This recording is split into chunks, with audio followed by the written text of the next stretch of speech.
Well, hello, welcome back to Tale 3 Cabins. Guess what I'm doing today? Okay, so if you watch the channel for a little while, you know that in the wintertime I got a cab put on. I put a new cab on the tractor for helping with plowing snow and some inclement weather. And then after that, I felt that the tractor was less stable than it used to be from when I remembered cruising around. And I've had a couple close calls now of almost tipping over. So I reached out to you guys and I asked, what would you recommend, spacers or filling the tires or both? A lot of you recommended both. And then it was almost 50-50 on the spacers and filling the tires. I kind of shied away from filling up the tires just because these are getting a little long in the tooth. And if I'm going to change tires in the near future, get new tires, I didn't want to fill them up and waste that money. So I decided to go with the spacers. I ordered the Bora Spacers. Basically, when you do an online search or if you go on the forums and you talk to a lot of people, Bora is usually the name that always comes up. They not only make a lot of spacers for tractors, but they make spacers for all sorts of vehicles, UTVs, ATVs, a lot of cars out there, tractors, large tractors, small tractors. Basically, you on your website and they have like a little information tree. You put in what you're looking for. So you start out with like a John Deere tractor, then you go with your year and your model, and then it'll give you the spacers that it recommends. These are 3 inches. So when I did research to figure out where to order these, you basically go with a company called Motorsport Tech. And I called Motorsport Tech. I reached out with them with an email and then a phone call. Told him what I was looking for, what my concerns were, what the situation was for me, and then he recommended the 3-inch ones. I told him that I do some pretty heavy duty work on my tractor. I don't want to say that I abuse it, but sometimes it comes close to that. So I told him that it does do a lot of work, especially with the loader. And I said, do you think that would put any undue stress on the axles? And he basically just said no. So I did a lot of research out on the internet. I went on forums, Facebook, YouTube, and it was very hard pressed for me to find where someone was actually complaining about the spacers they put on and that it did damage their tractor. That doesn't mean that that doesn't exist. If I go out there, there's some obscure cases about it. But the general consensus is that everybody likes the spacers once they put them on. They do feel like their tractor is more stable. And I'm hoping that that's going to happen with me. There were a lot of people that left comments that don't have the spacers on saying that you're going to put undue stress on your axles. And the physics of that, if you're going to, of course, increase the width of your axles, the more you're going to do it, the more stress that you are going to put on it. But what is 3 inches going to do? What is 1.5 inches going to do? What's 2 inches going to do? But there just wasn't a lot of negativity out there to dissuade me from installing these on my tractor. So I ordered the spacers back at the end of May, and the way Bora works is since they cover so many different vehicles and make so many different sizes, they just do not keep a regular inventory of their spacers, and they're basically made to order. Once you put your order in, then they make them. So it took maybe about a month. It was probably a little over 3 weeks when I got the notice that it was being shipped, and then it was probably about 4 or 5 days after that when they arrived at my doorstep. They arrived packed in a nice box. They were all packed tightly and nicely so they wouldn't scratch up or do damage to one another.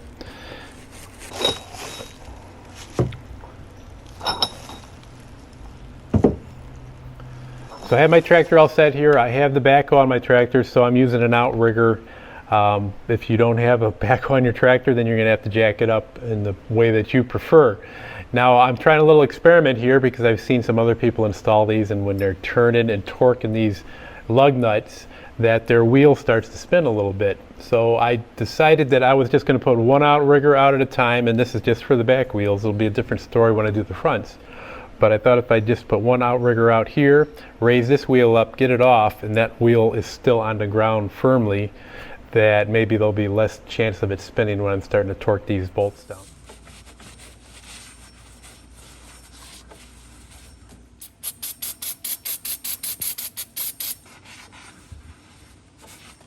I cleaned this up with a little bit of parts cleaner, and I'm pretty much ready to start installing this side. The spacers fit snugly right onto the axle.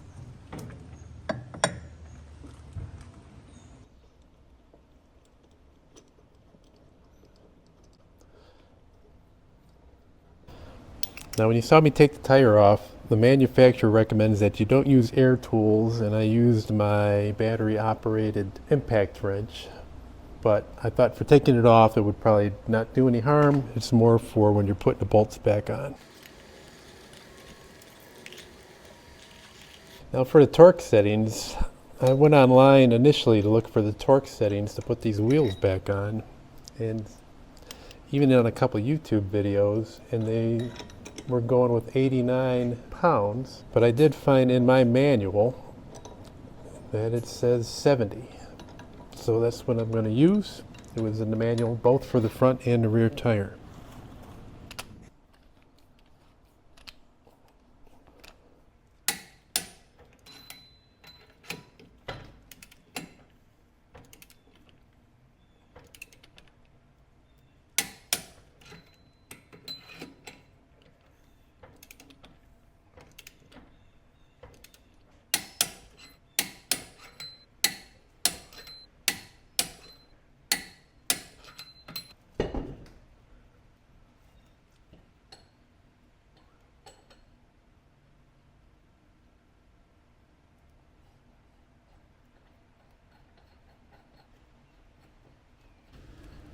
So I screw these bolts in quite a way so they won't get cross-thread, and I'm using my impact driver here. Then I lowered the setting on it so it's not going to tighten it too much.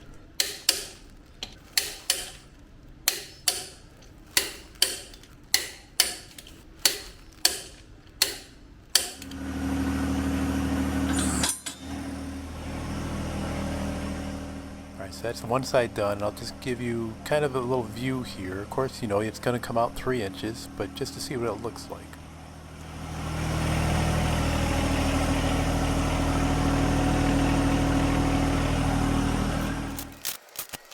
Doing the other side, and I sped up the footage here from start to finish just to give you an idea. From when I started this to when it ended was about 10 minutes.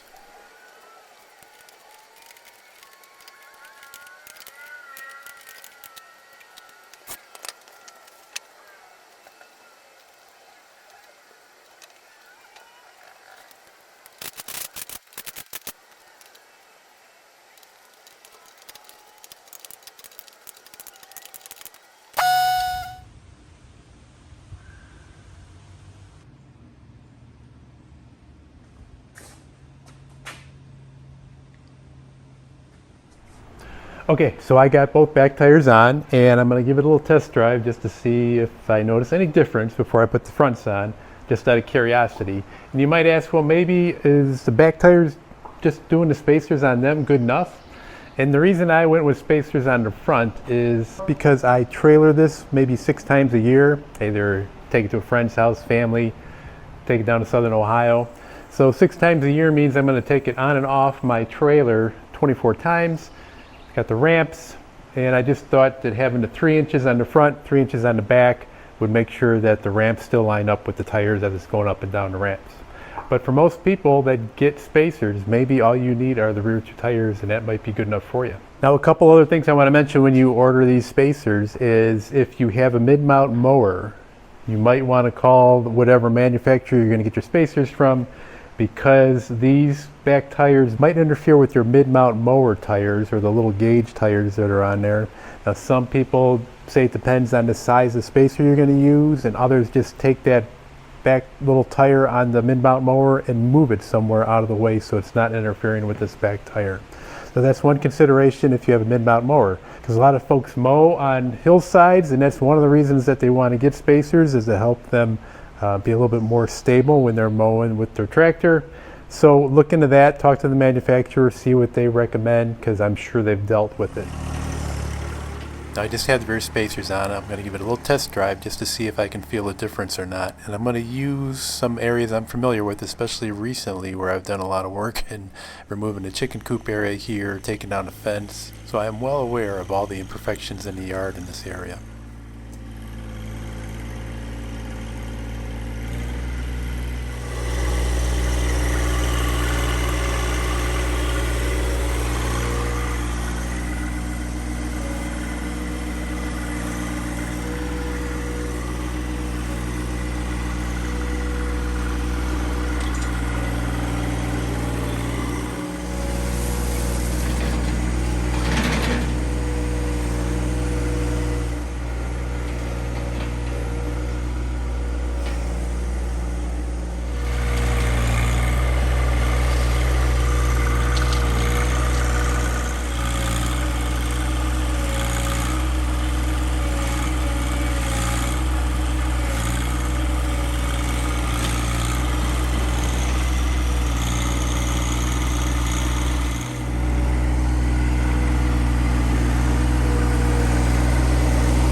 All right, so I could definitely tell a difference. I don't know how much of a difference, but I definitely could tell it was more stable.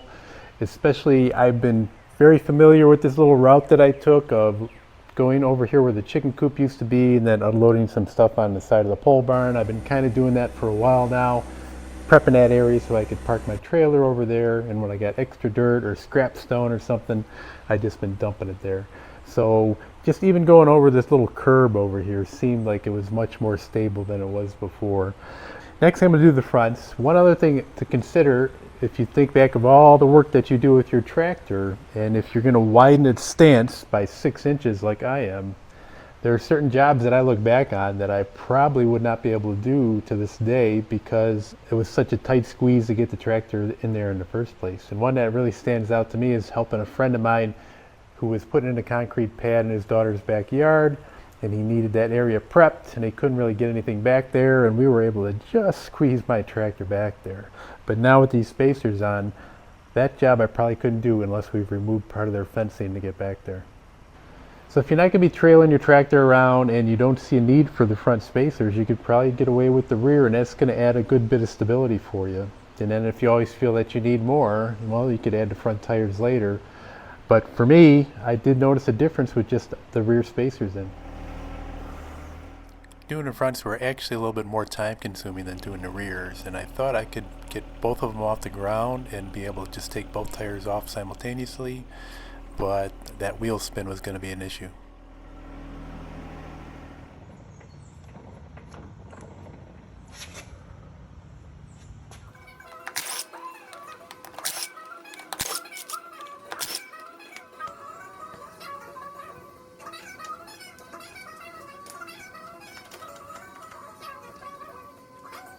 Putting the tractor in four-wheel drive and setting the parking brake did not help anything with the front tires free spinning here. So then I tried putting a wedge on the other side, and that helped out a little bit, but it was still slipping.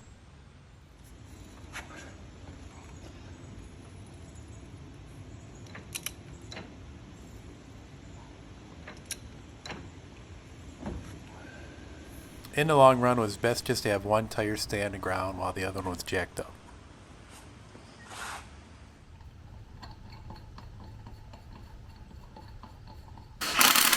Again, I'm being very careful not to cross-thread these while I'm using my impact driver.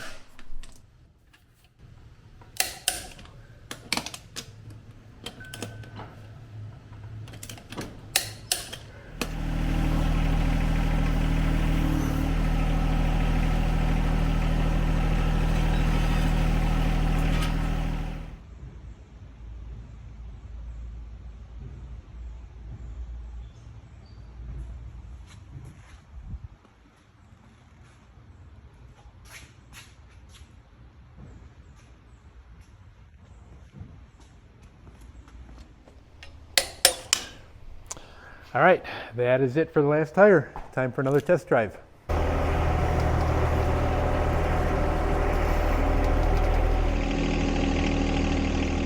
This is just to give you a mice nest view of what these spacers look like installed from the inside.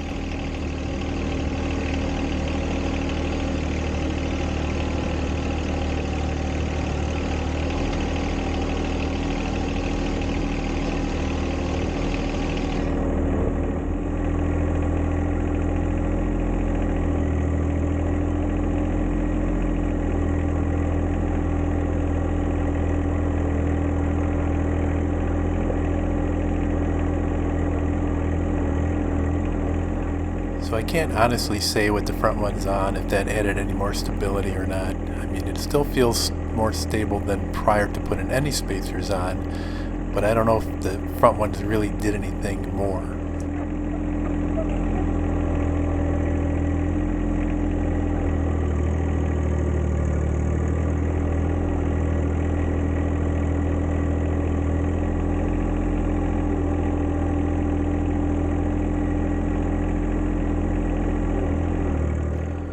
One thing I did wonder about is how this would affect the turning radius, and then I noticed that it does rub a little bit against the frame here.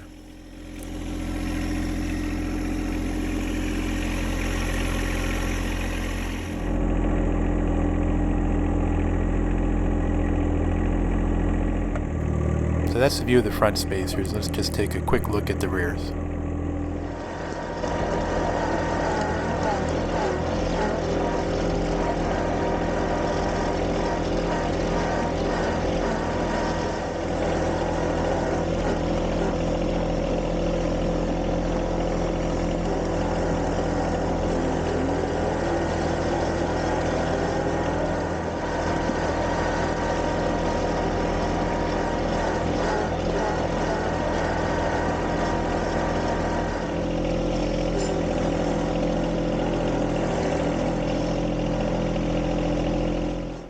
Okay, so that's my installation, a little bit of a demonstration, the reasons why I wanted the spacers, and it didn't go too bad. It could go a lot quicker if you're not videotaping. I would say you could probably do 10 minutes to tire and have them all in, get yourself a rhythm down. I took my time. I was videotaping, moving the camera around, stuff like that, so it took a little bit longer. But so far it does seem more stable, and with anything that you do with your tractor and anything in life, there's always trade-offs. There's some advantages and disadvantages just about everything out there. But I'm hoping this is going to be an advantage for me in the long run. I've been holding off doing a lot of projects lately, knowing that I was going to be installing it. And I just wanted to get some of these things under my belt now that I have these spacers on, and I can kind of judge in the long run how well these are going to help out. I appreciate everybody watching. So if you want to win a power station, you got to subscribe to the channel. Check out that video that I did last Saturday on it. It'll have all the rules and everything explained. So make sure you're a subscriber. In the comment section, leave a comment. And then after 2 weeks of that video running, so it's started last Saturday, so 2 weeks from last Saturday. And if you're watching this video a year from now, you're out of luck. But in 2 weeks from last Saturday, I'll be drawing 2 names of people that left a comment in that video, and they'll get a free power station from Alcatel. I'll contact you and get your mailing information, forward it to them, and they'll send out 2 power stations. So good luck with that. I appreciate everybody watching. Hope you enjoy and subscribe to these videos. Click on that little bell when you want to know when a new one is coming out, and keep an eye on us. Take care, everybody.